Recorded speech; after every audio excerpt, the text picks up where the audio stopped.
This is Gary Atensi with CNTV, and today we're in Erie, Colorado. I am here at Exploring Minds Academy for Learning. I'm here with the owner. Since 2008, they have been providing the joy of active learning and active discovery through private programs here in the Erie community. Thanks so much for joining us, Pamela. Let's start off a little bit with yourself. Quite honestly, 2008, you began here locally, but it was many years before that. Since 1978, you have been involved in education, but it was in 1985 that you found yourself, like many mothers, looking for quality education. Share with me how this journey began. You're right. It was in 1985. I had my third child, and I was a kindergarten teacher in a school district in Kansas City, Kansas. And I had like 60 kindergartners. And I had at home 3 children of my own under 5. And I just felt like that I couldn't give to them what they needed because I was so busy giving all day. So I wrote my first business plan. I wrote my first marketing plan. I got a book that said, if you can write a lesson plan, you can write a business plan. And went and got an SBA loan and went and bought a building and renovated it and opened in March of 1985, my first school. You're a mom that definitely stepped up. Quite honestly, the formative years, that of kindergarten and before, they say that's a very critical time for the future success of our children. Is that something you would agree with? Oh, I would agree with it. In fact, before you came, I was on the phone with a parent just, talking about early childhood development and how it works with children's, particularly her child. For me, it's a passion. It seems to me that children are almost born with a genuine love to learn. I mean, really, is it up to us, the parents, and programs like yours to nurture that and so that they can basically be the best they can be? You're right. We are, as early human beings, born with a love of learning. And we're born with all of the tools that we need to be able to do that. All you have to do is give us the environment. Warm, loving, encouraging, and open. Have the right materials in it. Have a lot of space. Being able to go outside and play. One of the things about the environment of learning for young children is that it needs to be at their level. So in their room, their bedroom particularly, it's great to have shelves that are low for them to get to. Have their materials, not lots of materials. The worst thing we do with young children is we give them a toy box and everything goes into this box, but it doesn't teach them respect of the materials. I call it the 3 R's: respect for self, respect for others, respect for the environment. And you do that by modeling. So if you create a low shelf with just 6 items on it and it has a little basket with maybe 6 or 8 blocks in it, and then 6 or 8 pieces of Lego, a book, a little basket with 2 or 3 books in it, always have lots of books. Read to them every night. I can go on and on about books. So when they go to their room, they're encouraged, when you come in and say, put things away, their floor isn't lined with activities, with materials. And then you're standing there scratching your head going, how can I help them clean up their room? Well, what ends up happening is the adult does all the cleanup because it's too overwhelming for the child. Imagine you as an adult, if you walked into your work office and then the boss said, okay, here's your desk, and it's stacked high with papers across the whole flat surface. Well, that's what we do to our children by giving them too much of their environment. Quite honestly, we can simplify that process quite a bit. With children, learning is not a passive activity. This is something they like to be involved in. Share with us what active learning means here through your program. Active learning is individual. So every child learns differently. So that's, again, why it's so important that we have what's called a prepared environment. In the prepared environment, we have materials that will be available for children that might be at a lower spectrum and age 4 because they just haven't been exposed to a lot. And then we have other activities that are at a higher level of developmental spectrum because their environment's filled with things to play with, things to do, things to explore. So the first and most important thing we do here is make sure that we have an environment that's available and encourages discovery and develops that love of learning for every child. Speaking of discovery, I'm always amazed when I ask my younger children, what'd you learn at school today? They have a hard time articulating everything they learn because, quite honestly, they are making new discoveries every day, multiple times a day. Is that really kind of an exciting thing to be a part of? Yes, and what we do here is our teachers put out weekly lesson plans. And then the purpose of the weekly lesson plans is for the parents. So instead of asking, what did you do at school today? You can say, wow, I see this week you're studying about Thanksgiving and what it means to share in a family and what we eat at Thanksgiving and about our family. And then in our lesson plans, we also have the vocabulary words that we're introducing because then one of the number one things that we do as early human beings is we're building our vocabulary. And Here, we do that consciously. So we put those vocabulary words in the lesson plan so you as a parent can help us to build that consciously. So you're also teaching me, the parent, to ask better questions, to get a better answer, which is perfect. Let me ask you, when they're able to take these new discoveries or this newfound knowledge and actually apply it in their everyday life, is this where we start seeing self-esteem and self-confidence really grow? I think so. What I'd like to say to that, though, is I think that as early human beings, we come in with a high self-esteem. I think that if you look at a baby, and let's just take the early formative years of learning to walk, they don't sit there and wonder if they can walk or not. They are innately wired to stand up and start walking when they're physiologically ready. So I think that it's important for us to work with our children from the standpoint that they've already got good self-esteem. And how can we enhance that, support that? You know, one of the things I talk about with my parents is one of the most important things we can do is help our children learn how to make themselves happy. So many times a parent thinks it's their job to make them happy. And yet I ask them, well, who at work is making sure you're happy? What if we create human beings that are good at making themselves happy in a respectful and compassionate way? Then they become adults that know how to do that in the world. And like you say, they're already wired to be they're already wired to be full of self-esteem. We have to work on not reversing that. Let's talk about some of the age groups you're working with here. Let's start off, first of all, with your infant program, what takes place there and what age are we talking about? Well, in the state of Colorado, we start at 6 weeks. So at our center, we can start at 6 weeks. And then in that room, it's really about love and nurture and love and nurture and love and nurture. I mean, I can't stress that enough. We are a environment that encourages the child to develop at their own pace. Again, we don't have any what I call external stimulators. So we don't do swings. We don't do walkers. We don't do infant seats. When they're ready to sit up, they're physically sitting up. We do everything on the floor.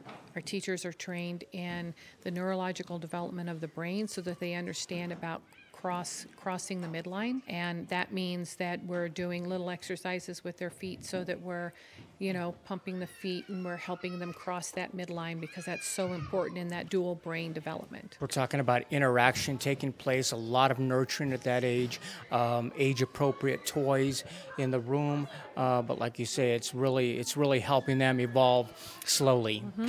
And one of the things that I'm passionate about and I haven't mentioned is reading. I recommend parents to start reading in the womb, and then you read to them every day. There's actual studies out there that say our children who are read to, their vocabulary is tens of thousands more words from birth to 5 than children who are not read to. And that's just all about, being exposed to language. There's a great movie out there, 3 Men and a Baby, with, who was it? Tom Hanks? Tom Hanks? No. Tom Selleck. And he was reading the sports page, and one of them came walking in, Mark Gutenberg or whoever he was like, she doesn't understand anything you say. And he says, no, but she just likes the melodic tone of my voice as I'm reading all about the sports stats. And that's true. We now know that from a science standpoint. We can watch the neurology of the brain development in very young children. And we now know from a very early age that the more you read to them, the smarter they will be. As we move along and we start getting into the toddler age, what age are we talking about there? And is that an age where there's a balance of play as well as learning going on? Toddlers in the state of Colorado is 12 months to about 3 years or 2.5 depending. And typically they prefer that they're walking when they're in a toddler room. It's about, again, exploration. As you saw earlier when I took you on a tour, they're very mobile. Absolutely. And they're constantly moving, and yet they're not very sturdy. So you have to make sure that the environment is safe for them to move around a lot in. And that, again, you've got lots of materials, but not too many, because in the state of Colorado, the ratio is 1 to 5. And so if you've got 10 toddlers in there, that's a lot of toys on the floor. A lot of movement going on as I see through there. I mean, they have cognitive skills that are at play, but they have motor skills that they're working on. Is this also a great age to introduce creative arts even? Oh, we do. We do art all the time. We do it every day. Art's one of those wonderful activities in which they get to explore their world. Now, when I say art, I'm talking the difference between process art and product art. Product art is that art that you'll go into centers and you'll see where it's a perfectly made spider You've got the body, you've got the 2 wiggly eyes, and you've got the 8 legs all perfectly folded. Well, that's actually a gluing activity for children because they didn't cut the wiggly, they didn't cut the circle, they didn't make the wiggly legs. They didn't glue it on there because if they had it wouldn't have been perfect. It would have been all over the place. You might have seen all the legs on one side and I have a perfect example of that where I became really aware of it when my 4-year-old son, who's now 24, was at a provider and he came into the car with a spider and it was on an elastic thing. And I said, "Gosh, Sam, that's a great spider." And he says, "Yeah, I know. Miss Susie made it." So if you want to do a gluing activity, then just give them paper and let them tear it up. Right. And then next day, have them put all that paper in a big bowl. Everybody sits there. Children love to tear paper. They don't get enough opportunity to tear paper. And then you put all the torn paper in the bowl, and then the next day you give them a big piece of paper, and then you give them some glue, and they take the paper out of the bowl and they start gluing. They'll do that for a half an hour. And typically their attention span, like sitting in a circle, listening to a story or doing activities, is about 5 minutes. You're also basically a preschool as well as kindergarten. Are we talking about certified teachers here that are able to help the children? I'm really glad you asked that question because, yes, I am unique in that. As a retired certified teacher, I have hired certified teachers to teach in my preschool and my pre-K program. Ms. Christina is a Colorado certified teacher, and so is Ms. Charisse in the preschool program. And that's unique in our industry. In our industry, it says that we need what we call ECTs, early childhood teachers, and they have to have like 6 credits of college and like so many hours, 3 years of actual on-the-court experience. So thank you for asking that question. Quite honestly, the success of your program obviously is on your staff and on your team.